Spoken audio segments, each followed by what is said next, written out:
ሰላም ጤና ይስጥልኝ የተከበራችሁ የእማማ ሚዲያ አድማጭ ተመልካቾቻችን እንደምን ቆያችሁ እንደምን ሰነበታችሁ። ዛሬ እንግዲህ በእማማ ሚዲያ ይዘንላችሁ የቀረብነው ሁሉ ጊዜም እንደሚታወቀው በዚሁ በሚዲያችን የተለያዩ ቤተክርስቲያናት ገዳማት ይተዋወቃሉ። ድጋፍ ለሚያስፈልጋቸውም ገዳማትና አድባራት ድጋፍ እንደሚደረግላቸው ይታወቃል። የደብሩ አገልጋዮች እዚህ እየመጡ ድጋፍ ስለሚያስፈልገው አብያተ ክርስቲያናት ገለጻ ያደርጋሉ፣ ታሪኮችን ይናገራሉ። የሚያስፈልጋቸውንም ነገር በዚህ በእማማ ሚዲያ መተው እንደሚናገሩ ይታወቃልና ዛሬም እንግዲህ በሰሜን ጎንደር ደባርቅ ሀገረ ስብከት ስር በራስ ዳሽን ተራራ ስር የሚገኘው ደብረገነት አቅና ማርያም ገዳም አስተዳዳሪ ናቸው። ፊት ለፊታችን የምታያቸው ቀጥታ እንግዲህ ወደ አባታችን ነው የምወስዳችሁ። እንኳን ወደ ስቱዲዮአችን በሰላም መጡ። አሜን። ዛሬ እንግዲህ የመጡበት ጉዳይ አለ። እርሱን ለተመልካቾቻችን ይነግሯቸዋል። ከዛ በፊት ግን ስሙትን ያስተዋውቁልናል፣ እንዲሁም በገዳም ውስጥ ያሉትን ኃላፊነት ይነግሩናል ማለት ነው። እንግዲህ ስሜ መልአከ ገነት ቄሱ በቱ ዘገየ ኃይልዬ ይባላለሁ። መልካም። በገዳም ውስጥ ያሉት የሥራ ኃላፊነት ምንድነው? የገዳሙ አስተዳዳሪ። መልካም። የገዳሙ አስተዳዳሪ ናቸው።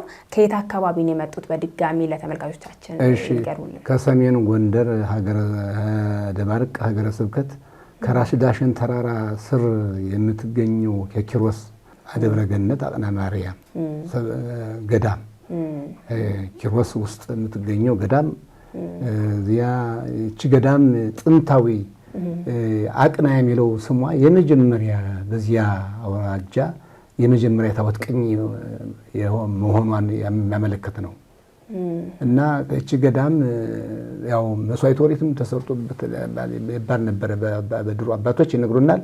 አሁን ታሪኳ በራስጌዋ 3 ዋሻ ቅዱሳን ያሉበት 3 ዋሻ ይገኝበታል። በራስጌዋ በማዶ ምዕራብ በሰሜን ወደ ምዕራብ በሰሜን ሆኖ 3ቱ ዋሻ አባቶች ቅዱሳን የሚገኙበት ዋሻ ነው። አሁንም እንደተከበረ ይገኛል። ከዚያ ቀጥሎ ደግሞ እንግዲህ ገዳሟ በእሷን እምነት ይዞ የሚሄድ ሁሉ እንኳን እምነቱ አጸሎ ቀጠን ቀንጥቦ የሚሄድ ምንም ሰላም ይመለሳል እያሉ ያስጠኑና ነው ገዳሟ ታሪኳ። እዚያ በድሮ በዚያ ውጭ ከመቀሌ ወደ ጎንደር ከጎንደር ወደ መቀሌ በሚከድበት መንገድ ላይ በር አለና እዚያ የዘጠዩ ልጅ 9 ጫን ይገብሩላት የነበረ ተነጣፊውን አሞሌ ተለባሹን አሞሌ ያው ለሷ ይታዘዝላት እንደነበረ ነው የሚያስጠኑና እንግዲህ እቺ ጥንታዊ ገዳም ግን አሁን ግን ሁሉም ያው በቦታው የቦታው እየተከፋፈለ እንትን ሲል እቺ ጥንታዊ የድሮ ቅርስ የድሮ ብራና መጻሕፍት የድሮ ቅርስ የድሮ ጽላት ስንት ታሪካዊ የሆነ ቦታ የያዘች ገዳም አሁን ግን ብቻዋን በመሆኗ የተወሰነው ገዳማቱ ያለነው ሰዎችም ውስንነን አሁን እንግዲህ ጸበል አለ። ጸበሉ በጣም ታሪክ የሚሰራ ጸበል ነበር፣ ግን መስሪያ ምናምን ሁለምናው ነገር ቦታው ጸበል ቦታው አልተሰራም አልተከወነ። ቤተክርስቲያኗም ዙሪያ መለሱ። ያው እንግዲህ የቅጥረ ቤተክርስቲያኗ አልተሰራም። የጎደለው ብዙ እንግዳ ማደር ያለ የትምህርት ቤት ያለ የጉባኤ የሰብካ ጉባኤ የሰንበት ተማሪ ህፃናቱም የሰለጡንበትም የቆሎ ተማሪ የሚያድርበትም ብዙ ጎደሎ እንግዲህ ያለን እንግዲህ ያ ቦታ እና እንግዲህ ያው እንግዲህችን የታሪክ ቦታ ከጎንደር የመጀመሪያ አቅና የሚለው የመጀመሪያ ጥንታዊ ገዳም በመሆኗ እቺን እንግዲህ የታሪክ ቦታ የተቻለውን እንግዲህ ባለው መጠን የሚፈልገውን ነገር ለበረከት የሚገባ እንግዲህ በተዋህዶ ክርስቲያን ያለው ሁሉ በውጭም በሀገርም ያለው ሁሉ እንዲተባበራት እንፈልጋለን ብለን በዚህ እንግዲህ በገዳማቱ ተልክ የመጣውበት መንገድ ይሄን ነው። እንግዲህ በደብር ውስጥ መቼ ነው የተመሰረተችው ቤተክርስቲያኗ? በ14 ክፍለ ዘመን ነው የሚለው መሰረቷ። ጥንቷ መጀመሪያ በዋሻም ብዙ ነገር ተሰርቶበታል ነው የሚባለው፣ ግን ተመሰረተ ግን በ14 ክፍለ ዘመን። ማን ያነጻው ቤተክርስቲያን ይታወቃል? እንግዲህ የሚነግሩን አብርሃ ወአጽብሃ ከአክሱም በተራዲኦ ከላኩ በኋላ የመጨረሻ ኋላ ግን በአፄ ይስሐቅ ዘመነ መንግስት ይሉናል። እንግዲህ አንድ በኩሉ ያስጠኑና ምን ያህል ጊዜው ነው እርሶ እዛ ማገልገልም ከጀመሩ? ተወልዴም እዚያው ነው። እንግዲህ 73 ልጅ ነው ክህነት የተቀበልኩኝ። ከዛን ጊዜ ጀምሬ ያው መሪጌታኔ በመሪጌትነትም በቅስናዬም በሁለት አይነትም እያገለገልኩ እስካሁን እንዳለ እስካለኝ ያለሁ። እዛ አካባቢ ያለው ህዝበ ምእመን ቁጥሩ ምን ያህል ነው? የመስራትም እንዲሁም ደግሞ አቅሙ ጉዳይ እንዴት ነው? አቅሙ ብዙ ሰው አንሷል። ያው ቦታው እየተከፋፈለ እየሄደ ወደዚያ ቦታው ስለሆነና እሷ ገዳሟ እንሰታለው ግን መቼም በጥንካሬ ቦታውን ሁለመናውን ቅርሱን ጠብቋል፣ ይታገላል። ግን ያቅም አኳያ መውደል ነው። አሁን እንግዲህ ድጋፍ የሚያስፈልገው እንጂ ሌላው ነገር ጠንካራ ነው ቦታው። ህዝቡ ግን ያው የአቅሙ ጉዳይ አነስተኛ ስለሆነ የሚያስፈልገውን ነገር ለማሟላት ይቸገራል። እሷ ናት እንግዲህ። አገልጋዮችስ እንዴት ነው? ምን ያህል ነው አገልጋይ ያላቸው? አገልጋይ አለ፣ ካህናትም የተወሰነው፣ ቀሳውስት ለአገልግሎት በቂ አለ፣ ዲያቆናትም አለ፣ ያው ቆሎ ተማሪም አለ። እንጃው ብቻ ግን ተሰጥኦ ግን የሚሰጥ ነገር የላቸውም። ያው እዚያች እርሻቸው ማሳቸው ያገኟትን ጥሬ እሷ ነው እንጂ ሌላ ነገር የሚባል ነገር የለም። አቅም ስለሌለ በገዳሙ ወጭ ስለሌለ ምን የሚሰጥ ነገር የለም። እስቲ የቦታውን ተአምራዊነት ቅርሱንም እስቲ ዘርዘር አድርገው ያስረዱን ነገሮች። ቅርሱማ እንግዲህ ያው ቦታዋ እንግዲህ ደብረ ገነት የሚለው የሚያሰኘው ቦታዋ በአጸድ የተሸፈነች ናት። ተመሳሳይ እሷን የመሰለ የለም እና አቀማመጧም የተለየ ነው። እንዲያው አሁን በእንትኗ በፎቶዋ ታዩታላችሁ። ቤተክርስቲያኗን አቀማመጥ በክብ ተሰራሽ የተከወነች ናት። የመገሩ ነገር በጽድና ተከወነ ነው፣ ተማገረ ነው።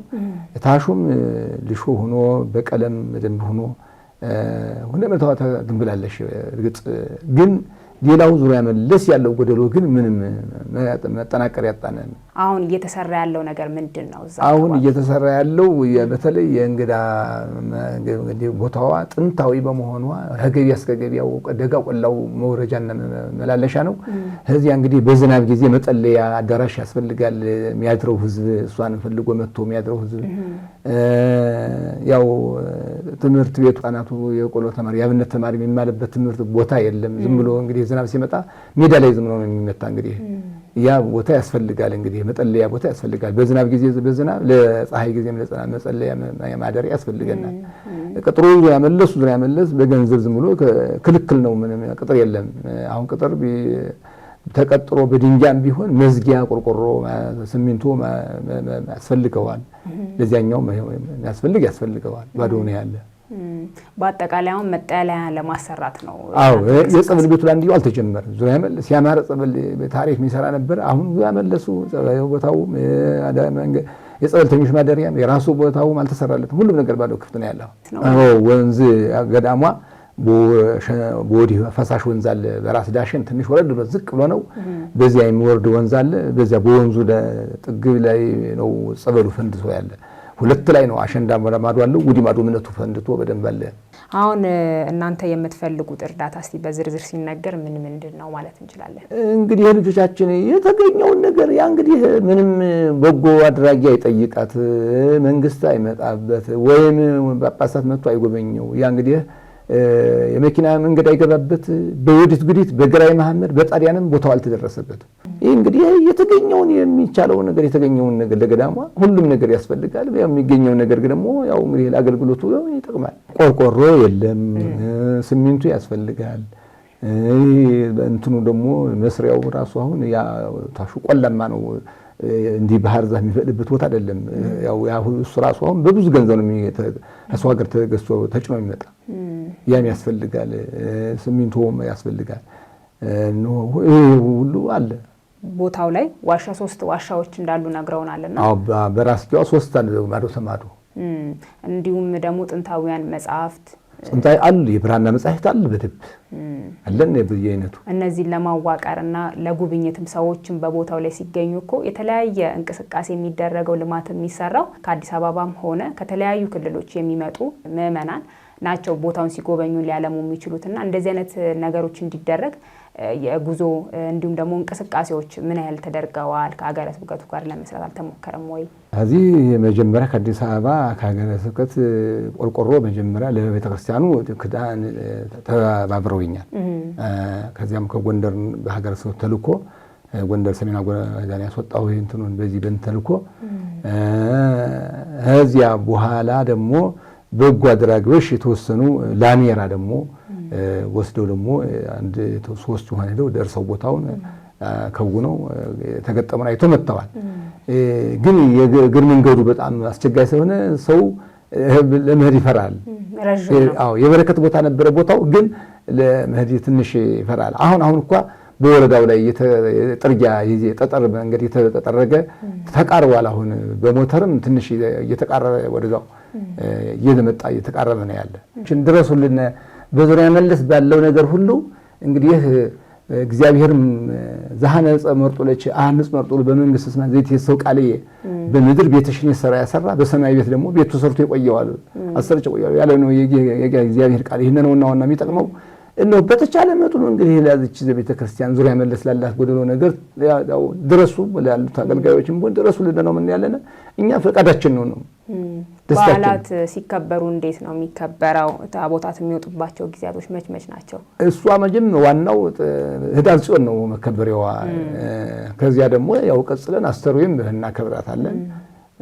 ያው ሰኔ ማርያም እናከብራታለን። ያው እንግዲህ ያው ሰውም በዚሁ እንዲያቀና መምጣት የሚችል ሰው እንዲመጣ እና ጥምቀት እንዲመጣልን በጥምቀት በጣም በሁኔታ ድንቅ አድርገን ደግሞ መልካም እንግዲህ ያው በመጨረሻም ያው ተመልካቾቻችንም እዚሁ እየተከታተሉን ስለሆነ ያለውን ነገር ለማቅናትም እንዲሁም ደግሞ ገዳሙን ለመደገፍም ብዙ ሰው ስለሚችል ይህንን ድጋፍ እንድታደርጉ ነው አባታችን እንግዲህ መልአከ ገነት ቄስ ውበቱ ዘገየ ኃይልዬ ወደ ስቱዲዮአችን መጥተው መልእክት ያስተላለፉላችሁ። የአካውንት ነምበሩ ነግራችኋለሁ። አካውንት የምታስገቡት አባይ ባንክ ላይ ነው።